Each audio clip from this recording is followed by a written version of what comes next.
जय हिंद। एग्रीकल्चर के बारे में हम बात कर रहे थे और इससे पिछले वाले सेशंस में हमने सभी मेजर क्रॉप्स के क्लाइमेटिक कंडीशंस और ज्योग्राफिकल कंडीशंस के बारे में पढ़ लिया था।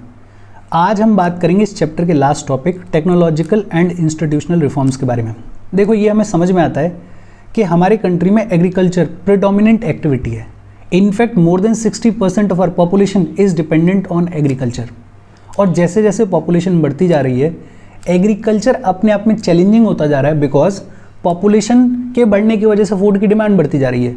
और इस फूड की डिमांड को मीट करने के लिए हमें अपने एग्रीकल्चर को प्रोडक्टिव बनाना पड़ेगा, हमें अपने एग्रीकल्चर को डेवलप करना पड़ेगा। हालांकि जब अपन डेवलपमेंट की बात करते हैं तो हम ये कहते हैं कि हम एग्रीकल्चरली डेवलप हो रहे हैं, हमने इरिगेशन के सोर्सेज को डेवलप किया है, लेकिन उसके बावजूद आज भी हमारे कंट्री में स्थिति ये है कि ज़्यादातर हमारे फार्मर्स आज भी मानसून के ऊपर डिपेंडेंट होते हैं, आज भी नेचुरल फर्टिलिटी के ऊपर डिपेंडेंट होते हैं। मतलब आज भी जो हमारे फार्मर्स हैं वो नेचुरल फैक्टर्स के ऊपर डिपेंडेंट हैं। और हमें एग्रीकल्चर की इंपॉर्टेंस समझ में आती है, शुरू से समझ में आती है, बिकॉज जिस कंट्री में 60% लोग एग्रीकल्चर के ऊपर डिपेंडेंट हों, वहाँ पे अगर एग्रीकल्चर को इंपॉर्टेंस नहीं दी जाएगी तो फिर किस चीज़ को दी जाएगी। तो शुरू से ही जब से हमें आज़ादी मिली, हमारी सरकारों ने ये कोशिश की है कि एग्रीकल्चर को डेवलप किया जाए, एग्रीकल्चर में रिफॉर्म्स किए जाएं। जैसे जब फर्स्ट 5 ईयर प्लान लाया गया 1951 में, तो उस फर्स्ट 5 ईयर प्लान में लैंड रिफॉर्म्स मेन फोकस था। सबसे ज़्यादा फोकस पंडित नेहरू की गवर्नमेंट का इस चीज़ पे था कि किसी भी तरीके से लैंड रिफॉर्म्स को किया जाए। और इन लैंड रिफॉर्म्स के तहत बहुत सारी चीज़ें की गई, जैसे अबॉलिशन ऑफ जमींदारी की गई। बड़े बड़े जमींदार हुआ करते थे, 1000 1500 बीघा खेत के जमींदार हुआ करते थे। ऐसे जमींदार हुआ करते थे जिनके पास गांव के गांव होते थे। इस जमींदारी को अबॉलिश करने के लिए स्टेप्स लिए गए। कंसोलिडेशन ऑफ होल्डिंग्स के ऊपर फोकस किया गया। यूपी में एक शब्द चलता है चकबंदी। चकबंदी में क्या होता है, पहले तो आमतौर पर ये होता था कि मान लेते हैं ये कोई गांव है और इस गांव में किसी एक किसान का 1 बीघा खेत यहाँ पर है, 1 बीघा खेत यहाँ पर है, 1 बीघा यहाँ पर है, 1 बीघा यहाँ पर है। अब सोचो, इतनी फ्रेगमेंटेड लैंड होल्डिंग है, इसके ऊपर किसान के लिए डेवलपमेंट करना इजी होगा या डिफिकल्ट होगा? बट ऑब्वियसली बात है डिफिकल्ट होगा, बिकॉज मान लो इस खेत के ऊपर उसने ट्यूबवेल लगा दिया, बट यहाँ तक पानी पहुँचाने के लिए उसको बहुत ज़्यादा रिसोर्सेज लगेंगे, या फिर यहाँ के लिए अलग से ट्यूबवेल लगवाए जो कि फिजिबल नहीं है, उसमें ज़्यादा पैसे लगते हैं। तो सरकार ने क्या किया, कंसोलिडेशन ऑफ होल्डिंग्स की शुरुआत करी कि इसका ये जो 4 बीघा खेत है इसको एक जगह पर प्रोवाइड कर दिया गया। अब लंबा चौड़ा खेत इसके पास में एक जगह पे है। इस एक जगह पे खेत होने की वजह से ये जो डेवलपमेंट है एग्रीकल्चर का बेहतर तरीके से कर पाएगा। एक ट्यूबवेल लगाएगा, इस एक ट्यूबवेल से पूरा 4 बीघा खेत उसमें पानी लगाया जा सकता है। एक जगह पे ट्रैक्टर लेके जाना है, पूरे खेत को ये हल लगा सकता है। तो कंसोलिडेशन ऑफ होल्डिंग्स के ऊपर फोकस किया गया, कलेक्टिवाइजेशन के ऊपर फोकस किया गया। छोटे छोटे फार्मर्स थे, छोटे छोटे फार्मर्स जिनके पास किसी के पास 1 बीघा खेत है, किसी के पास आधा बीघा खेत है। सरकार के लोग गए और उन फार्मर से बात करी और उनको बोला कि देखो, आप अलग अलग अपना 1 बीघा आधा बीघा कल्टीवेट करोगे, कभी डेवलप नहीं हो पाओगे, बिकॉज आपके पास उतने रिसोर्सेज ही नहीं है। क्यों ना ऐसा करो कि 4-6 फार्मर्स मिलो छोटे छोटे और एक साथ मिलकर अपने फील्ड को कल्टीवेट करो। सब इसमें लागत लगाओ, सब इसमें इनपुट लगाओ, सब इसमें पैसा लगाओ, और जो भी आउटपुट आएगा उसको फिर जिस हिसाब से आपने इनपुट लगाया उस हिसाब से डिवाइड कर लो। लेकिन अगर 6-7 फार्मर्स मिल के कल्टिवेशन करेंगे तो कम से कम ये फ़ायदा तो होगा कि एक ट्रैक्टर लाया जाएगा, पूरा 6-7 बीघा उसमें हल लगा दिया जाएगा। एक कोई ट्यूबवेल होगा, उससे पूरे 6-7 बीघे में पानी दे दिया जाएगा। तो कलेक्टिवाइजेशन के ऊपर फोकस किया हमारी सरकार ने, कोऑपरेशन के ऊपर फोकस किया, कोऑपरेटिव्स बनाए, कोऑपरेशन सोसाइटीज़ बनाई और उन सोसाइटीज़ के थ्रू एग्रीकल्चर को अंडरटेक करने की शुरुआत करी। मतलब सरकार ने अपने फर्स्ट 5 ईयर प्लान से ही कोशिश करी कि ज़्यादा से ज़्यादा लैंड रिफॉर्म्स कैरी आउट किए जाएँ। और लैंड रिफॉर्म्स में एग्जाम्पल के तौर पे आपको याद रखना है, अबॉलिशन ऑफ जमींदारी की सरकार ने, कंसोलिडेशन ऑफ होल्डिंग्स की सरकार ने, कलेक्टिवाइजेशन प्रोग्राम चलाया सरकार ने, कोऑपरेशन के ऊपर फोकस किया सरकार ने। बट ये जो सारे रिफॉर्म्स किए गए, ये रिफॉर्म्स जब कानूनी तौर पर बात की जाती है तो अच्छे लगते हैं, बट इनके इम्प्लीमेंटेशन में उतना अच्छा रिस्पॉन्स नहीं रहा। और इम्प्लीमेंटेशन उतना अच्छे से नहीं रहा, उसके पीछे का रीज़न बड़ा सिंपल है। देखो, बड़े बड़े जमींदार जिनके पास 500 बीघा 1000 बीघा ज़मीन है, वो अल्टीमेटली या तो नेता हैं या ब्यूरोक्रेसी में उनका कोई बच्चा बैठा हुआ है। अब कोई नेता, कोई ब्यूरोक्रेट क्यों चाहेगा कि रिफॉर्म्स के चलते उसकी ज़मीन छीनी जाए? तो कानून तो बना दिया गया, बट क्योंकि अथॉरिटी की पोजीशन में यही जमींदार लोग बैठे हुए थे, यही बड़े बड़े पैसे वाले लोग बैठे हुए थे, तो जब इम्प्लीमेंटेशन की बारी आई तो इन लॉज को ढंग से इम्प्लीमेंट नहीं किया गया। और हमारे यहाँ पे पहले भी पढ़ा हुआ है अपन ने कि राइट ऑफ इनहेरिटेंस सबसे बड़ी समस्या है हमारे एग्रीकल्चर की, बिकॉज प्रॉपर्टी का डिवीजन होता है, फादर के बाद बच्चों में प्रॉपर्टी को डिवाइड किया जाता है, और उसकी वजह से over the period of time ये जो लैंड होल्डिंग्स हैं ये बहुत ज़्यादा फ्रेगमेंटेड होती जा रही हैं, बहुत ज़्यादा छोटी होती जा रही हैं, और ज़रूरी है कि हम लैंड होल्डिंग्स को कंसोलिडेट करें। लॉस तो बना दिए गए बट उन लॉस का ढंग से इम्प्लीमेंटेशन नहीं हुआ, मतलब जो डिजायर्ड रिजल्ट था वो डिजायर्ड रिजल्ट मिला नहीं। फिर 1960s आया, 70s आया और सरकार को लगा कि कुछ और रिफॉर्म्स करने की कोशिश करते हैं, तो सरकार ने टेक्नोलॉजी की तरफ फोकस करना शुरू किया।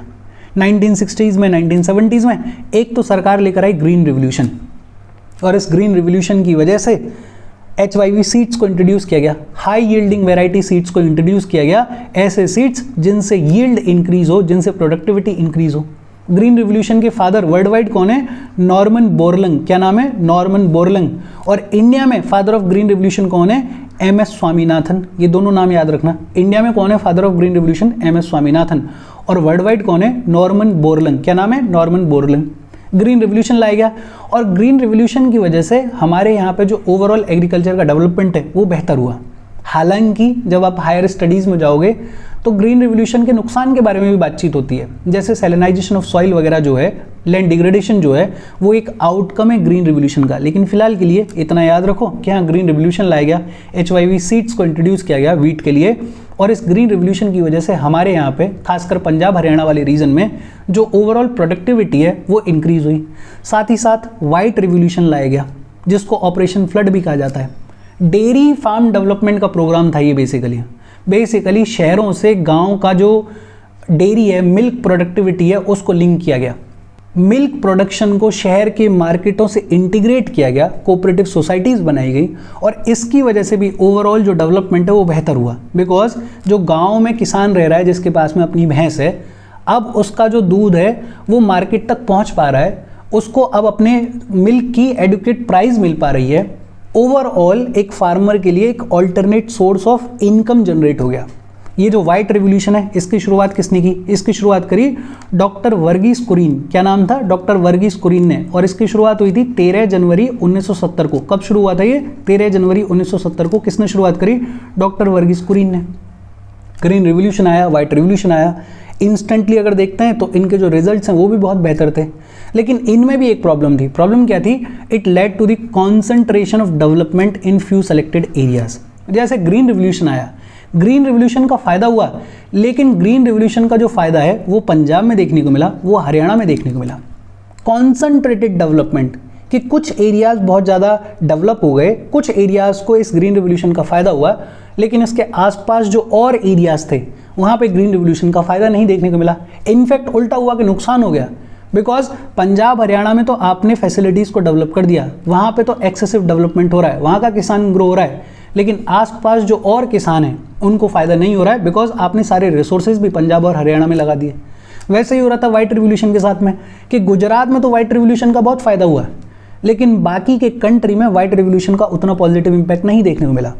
और कोई भी ऐसा डेवलपमेंट जो कुछ सेलेक्टेड एरियाज़ में हो, कोई भी ऐसा डेवलपमेंट जिसकी वजह से कुछ एरियाज़ बहुत आगे निकल जाएं और बाकी के एरियाज़ पीछे रह जाएं, वो अपने आप में अच्छा डेवलपमेंट नहीं होता है। तो इससे भी बात नहीं बनी। फिर सरकार 1980s में 1990s में लेकर आई कॉम्प्रिहेंसिव लैंड डेवलपमेंट प्रोग्राम, और यहाँ पे कॉम्प्रिहेंसिव वर्ड यूज़ किया गया है कि अब हम लैंड को डेवलप करेंगे, लेकिन कॉम्प्रिहेंसिव तरीके से, पूरी तरीके से डेवलप करेंगे। मतलब इंस्टीट्यूशनल रिफॉर्म्स के ऊपर भी फोकस करेंगे और टेक्निकल रिफॉर्म्स के ऊपर भी फोकस करेंगे। और इसके तहत सरकार प्रोविजंस लेकर आई क्रॉप इंश्योरेंस के लिए। किसान के लिए सबसे बड़ी समस्या क्या है कि क्रॉप फेलियर हो जाता है, तो सरकार ने बोला कि आपके अगर क्रॉप का फेलियर होगा तो आपको हम फैसिलिटी दे रहे हैं, हम प्रोविजन लेके आ रहे हैं क्रॉप इंश्योरेंस का। सरकार ने बहुत सारी ग्रामीण बैंक्स को स्टैब्लिश किया, कोऑपरेटिव सोसाइटीज़ को स्टैब्लिश किया, फार्मर्स को कम इंटरेस्ट रेट पर लोन की फैसिलिटीज़ प्रोवाइड करने की शुरुआत करी। जो लोग थोड़ा बहुत भी गांव से परिचित होंगे, गांव के बारे में जानते होंगे, उनको पता होगा किसानों को मिलता है किसान क्रेडिट कार्ड, KCC कार्ड। इस KCC कार्ड के थ्रू फार्मर्स को सस्ते दरों पर लोन मिल जाती है। पर्सनल एक्सीडेंट इंश्योरेंस स्कीम चलाई सरकार ने कि अगर आपके यहाँ पे क्रॉप का फेलियर होता है तो आपको क्रॉप का इंश्योरेंस प्रोवाइड किया जाएगा। फिर वेदर बुलेटिन्स रिलीज करती है सरकार, एग्रीकल्चरल प्रोग्राम्स चलाती है सरकार। वेदर बुलेटिन्स में बताया जाता है कि कब कितनी बारिश होगी, सॉइल की कंडीशन क्या है। आजकल तो सॉइल हेल्थ उसको भी डिटरमाइन करने के लिए स्टेप्स लेती है सरकार। मिनिमम सपोर्ट प्राइस मिलती है कुछ क्रॉप्स पे, जैसे वीट है। अब वीट किसी ने उगाया, वीट के लिए सरकार ने एक MSP minimum support price decide कर दी है कि मान लो 2100 रुपये है, तो अगर कोई भी किसान मंडी में जाएगा तो उसको कम से कम 2100 रुपये तो मिलेंगे ही, बिकॉज सरकार ने बोला हुआ है कि कम से कम इतने में तो खरीदना ही खरीदना है। लीगल ऑब्लिगेशन है जो वहाँ पे मर्चेंट बैठा हुआ है उसके ऊपर कि कम से कम इतने प्राइस में तो आपको गेहूँ खरीदना ही खरीदना है। इच्छा हो तो ज़्यादा दे दो, लेकिन ज़्यादा देता कौन है? तो एक अश्योरेंस कि आप जाओगे मंडी में तो कम से कम इतना पैसा तो आपको मिलेगा ही, ये मिनिमम सपोर्ट प्राइस है। रेम्यूनरेटिव एंड प्रोक्योरमेंट प्राइसेस को डिक्लेयर करती है सरकार। तो सरकार ने बहुत सारे स्टेप्स लिए। एक बार अगर फिर से देखें तो शुरुआत में तो ये किया गया कि कंसोलिडेशन ऑफ होल्डिंग्स के ऊपर फोकस किया गया, अबॉलिशन ऑफ जमींदारी के ऊपर फोकस किया गया, कलेक्टिवाइजेशन के ऊपर फोकस किया गया, कोऑपरेशन के ऊपर फोकस किया गया। हालांकि लॉज को लाया गया, इनकी वजह से काफ़ी कुछ काम भी हुआ, लेकिन जो डिजायर्ड रिजल्ट्स चाहिए थे वो डिजायर्ड रिजल्ट्स मिले नहीं, बिकॉज इनके जब इम्प्लीमेंटेशन की बारी आई तो इम्प्लीमेंटेशन ढंग से नहीं किया गया। और क्यों नहीं किया गया उसका रीज़न अपन ने देख लिया। फिर सरकार ने 1960s में 1970s में थोड़ा टेक्नोलॉजी की तरफ फोकस करना शुरू किया। सरकार लेकर आई ग्रीन रिवोल्यूशन, सरकार लेकर आई वाइट रिवोल्यूशन, और इनकी वजह से अच्छा खासा डेवलपमेंट भी हुआ। बट ये जो डेवलपमेंट था ये कुछ एरियाज तक ही लिमिटेड था, कॉन्सेंट्रेटेड डेवलपमेंट था। और कॉन्सेंट्रेटेड डेवलपमेंट कभी भी अच्छा डेवलपमेंट नहीं हो सकता है, बिकॉज आपने एक एरिया को बहुत ज़्यादा डेवलप कर दिया लेकिन उसके आसपास जो एरियाज हैं वो पिछड़े हुए रह गए, ये कोई अच्छा डेवलपमेंट नहीं है। तो इसके भी अपने फ्लॉज थे। फिर सरकार 1980s में 1990s में लेकर आई कॉम्प्रिहेंसिव लैंड डेवलपमेंट प्रोग्राम कि हम पूरी तरीके से लैंड को डेवलप करेंगे, एग्रीकल्चर को डेवलप करेंगे। इसमें सरकार ने क्रॉप इंश्योरेंस प्रोवाइड करने की शुरुआत करी, इसमें सरकार ने ग्रामीण बैंक्स को इस्टेब्लिश किया, इसमें सरकार ने कोऑपरेटिव सोसाइटीज़ को इस्टेब्लिश किया, इसमें सरकार ने फार्मर्स को कम इंटरेस्ट रेट के ऊपर लोन की फैसिलिटीज़ प्रोवाइड करने की शुरुआत करी। मतलब सरकार अपने हिसाब से स्टेप्स लेने की कोशिश कर रही है, लेकिन हमें ये पता है कि इतना सब करने के बावजूद भी आज भी हमारे यहाँ पे जो फार्मर्स की कंडीशन है वो कोई बहुत ज़्यादा बेहतर नहीं है। इसमें और बहुत सारे इम्प्रूवमेंट्स करने की ज़रूरत है। चैप्टर खत्म हो गया है, इसमें एक छोटा सा डब्बा दे रखा है, उसको और देख लेते हैं। देखो, बात की गई है भूदान और ग्रामदान के बारे में। बेसिकली कहानी क्या है, महात्मा गांधी के दो हेयर्स हैं, मतलब दो वारिस हैं। जो उनके स्पिरिचुअल हेयर हैं वो हैं विनोबा भावे। महात्मा गांधी ने खुद ने बोला कि मेरे स्पिरिचुअल हेयर, मेरे जो स्पिरिचुअल वारिस हैं वो हैं विनोबा भावे। और महात्मा गांधी के पॉलिटिकल हेयर, राजनीतिक वारिस कौन है? पंडित जवाहरलाल नेहरू। पंडित जवाहरलाल नेहरू को महात्मा गांधी का पॉलिटिकल हेयर कहा जाता है और विनोबा भावे को उनका स्पिरिचुअल हेयर कहा जाता है। अच्छा, गांधी जी बिलीव करते थे कॉन्सेप्ट ऑफ ग्राम स्वराज में। गांधी जी का ये मानना था कि अगर ट्रू सेंस में हमें डेवलप होना है तो हमें गांव को डेवलप करने की ज़रूरत है, हमें गांव में स्वराज लाने की ज़रूरत है, गांव को इंडिपेंडेंट बनाने की ज़रूरत है, इकोनॉमिकली, एजुकेशनली, फाइनेंशियली, हर एक तरीके से। मतलब हमें गांव के डेवलपमेंट पर फोकस करने की ज़रूरत है। जब गांधी जी को असैसिनेट कर दिया गया 1948 में, तो विनोबा भावे साहब गांव-गांव गए गांधी जी के इस मैसेज को स्प्रेड करने के लिए।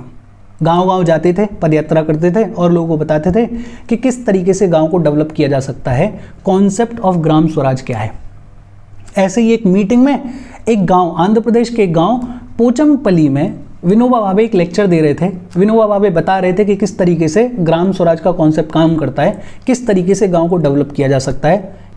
अच्छा, जब ये लेक्चर डिलीवर किया जा रहा था तो उसी दौरान गांव के कुछ गरीब लैंडलेस विलेजर्स ने ये कहा कि आप ये जो कॉन्सेप्ट ऑफ ग्राम स्वराज की बात कर रहे हो ये सब ठीक है, हम इसमें बिलीव भी करते हैं, हम ये मानते भी हैं कि गांव को इंडिपेंडेंट होने की ज़रूरत है, गांव का इकोनॉमिक डेवलपमेंट करने की ज़रूरत है, लेकिन हम तो लैंडलेस विलेजर्स हैं, हमारे पास अपनी ज़मीन है ही नहीं। अगर आप हमें थोड़ी बहुत ज़मीन दिला दो तो ये सारे कामकाज हम कर सकते हैं, बट हमारे पास ज़मीन नहीं है तो हम कैसे कॉन्ट्रीब्यूट करें। अब विनोबा भावे कोई ऑफिशियल पोजीशन पे तो थे नहीं, तो कोई प्रॉमिस कर नहीं सकते थे सरकार की तरफ से, लेकिन विनोबा भावे ने बोला कि देखो आप ये जो कह रहे हो मैं कोशिश करूंगा, सरकार से बात करूंगा और आपको कोऑपरेटिव फार्मिंग के तहत कुछ थोड़ी बहुत ज़मीन प्रोवाइड कर दी जाए ताकि आप भी थोड़ा बहुत एग्रीकल्चर कर पाओ। लेकिन इसी दौरान एक बड़ा यूनिक इंसिडेंट हुआ। इसी मीटिंग में एक इंसान बैठे हुए थे जिनका नाम था श्री रामचंद्र रेड्डी, और रामचंद्र रेड्डी खड़े होते हैं और उन्होंने बोला कि मैं अपनी 80 एकड़ ज़मीन दान कर रहा हूँ, 80 एकड़ ज़मीन को दान कर रहा हूँ, इसको 80 लैंडलेस विलेजेस के बीच में डिस्ट्रीब्यूट कर दिया जाए। और इसी को बुलाया जाता है भूदान। भू मतलब ज़मीन, दान मतलब डोनेशन। बेसिकली श्री रामचंद्र रेड्डी ने अपनी 80 एकड़ ज़मीन को दान कर दिया ताकि ये जो लैंडलेस विलेजर्स हैं इनको थोड़ी बहुत ज़मीन मिले, ये भी अपना जीवन निकाल पाएँ, अपने लिए कुछ इकोनॉमिक एक्टिविटी कर पाएँ। जब एक बार श्री रामचंद्र रेड्डी ने इतना बड़ा काम किया तो इसकी न्यूज़ फैली और फिर एक हवा सी चली कि गांव-गांव में बहुत सारे बड़े बड़े ज़मींदारों ने अपनी ज़मीन डोनेट करने की शुरुआत करी। और इस पूरे प्रोसेस के दौरान बहुत सारे ऐसे बड़े बड़े ज़मींदार थे जिन्होंने अपने पूरे के पूरे गांव डोनेट किए। पहले इतने बड़े बड़े ज़मींदार हुआ करते थे कि वो पूरे पूरे 2-4 गांव के मालिक हुआ करते थे, लेकिन इन बड़े बड़े ज़मींदार लोगों ने अपनी इच्छा से गांव के गांव डोनेट करने की शुरुआत करी, अपनी ज़मीन डोनेट करने की शुरुआत करी। जो गांव डोनेट किए गए उस कॉन्सेप्ट को बुलाया गया ग्राम दान, कि हम अपना पूरा का पूरा गांव दान कर रहे हैं, इसमें जितनी भी ज़मीन है इसको लैंडलेस विलेजेस के बीच में डिस्ट्रीब्यूट कर दिया जाए। कुछ लोगों ने अपनी ज़मीन दान करी जिसको बोलते हैं भूदान, और इसी मूवमेंट को बुलाया जाता है Bhoodan Gramdan movement. And Bhoodan Gramdan movement is also known as bloodless revolution. सोचो, छोटी मोटी ज़मीन के ऊपर लोग एक दूसरे को मार देते हैं, लड़ाई झगड़े हो जाते हैं, लेकिन यहाँ पे लोग अपनी लंबी चौड़ी ज़मीन दान कर रहे हैं, अपने गांव के गांव को दान कर रहे हैं, और कोई लड़ाई झगड़ा नहीं है, कोई खून खराबा नहीं है। लोग प्यार मोहब्बत से लैंडलेस विलेजेस के लिए अपने ज़मीन को, अपने गाँव को दान कर रहे हैं, इसलिए इसको बुलाया जाता है ब्लडलेस रिवोल्यूशन। इसमें बहुत ज़्यादा कुछ ऐसा है नहीं, हालांकि 10th के पॉइंट ऑफ व्यू से तो बहुत सारी चीज़ें इंपॉर्टेंट हैं, लेकिन अगर यूपीएससी के पॉइंट ऑफ व्यू से देखोगे तो हाँ, ये टॉपिक इंपॉर्टेंट है। बिकॉज पूछा जाता है कि हमारा एग्रीकल्चर का जो डेवलपमेंट है वो किस तरीके से हुआ है, इसमें क्या क्या रिफॉर्म्स किए गए हैं। तो इन 4 पॉइंट्स को याद रखना कि पहले तो फोकस किया गया कलेक्टिवाइजेशन के ऊपर, कंसोलिडेशन के ऊपर, कोऑपरेशन के ऊपर, अबॉलिशन ऑफ जमींदारी के ऊपर। कुछ हद तक सक्सेसफुल रहा, लेकिन इसमें प्रॉब्लम थी। प्रॉब्लम क्या थी कि इम्प्लीमेंटेशन उतना अच्छे से नहीं हुआ। फिर सरकार ने फोकस किया टेक्नोलॉजी के ऊपर, लाया गया ग्रीन रिवोल्यूशन को, लाया गया व्हाइट रिवोल्यूशन को। इसका भी रिजल्ट निकला, लेकिन इसमें भी कुछ कमियां थी, बिकॉज इसकी वजह से कॉन्सेंट्रेटेड डेवलपमेंट हुआ। फिर सरकार लेकर आई 1980s 1990s में कॉम्प्रिहेंसिव लैंड डेवलपमेंट प्रोग्राम, जिसके तहत क्रॉप इंश्योरेंस दिया गया, ग्रामीण बैंक्स को स्टैब्लिश किया गया, लोन की फैसिलिटीज प्रोवाइड की गई, और इसका भी अपना फायदा है। लेकिन फिर लास्ट में अपन ये भी लिखेंगे that we have a long way to go. इसके बावजूद भी अभी हमारे जो फार्मर्स की कंडीशन है वो उतनी बेहतर नहीं है, हमें और चीज़ें करने की ज़रूरत है। We need to improve our agriculture through technological and institutional reforms.